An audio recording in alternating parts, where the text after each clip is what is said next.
Let's talk about the California Supreme Court. There are two vacancies. Not yet. Marvin Baxter does retire at the end of his term, or the end of the year. Joyce Kennard has already retired. That seat's open. Both Deukmejian appointees. Baxter, a conservative.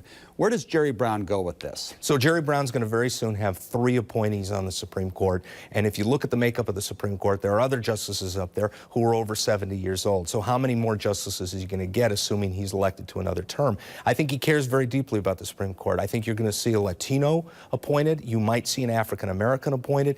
I think you're going to see a young person. His last and his only appointee on this court was Lou. But also remember, there's a little bit of bitterness with Jerry has with respect to what happened to Rose Byrd some 30 years ago. Let's go back. Rose Byrd, he was an appointee. A lot of our audience don't remember that. You and I do. Supreme Court Chief Justice who was denied, how do you say, voted out of office, along with 2 other members of the California court that he appointed. She wasn't retained. She had a retention election. She wasn't retained.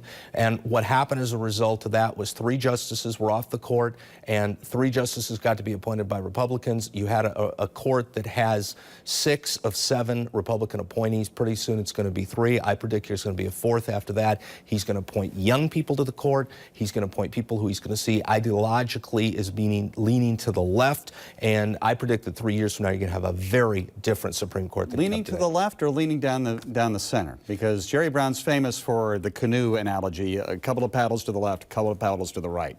Well, I think that you're going to see what you see with Justice Liu, a very bright, intelligent person, and I think you are going to see some leaning to the left, and I think that's going to be his legacy for the courts.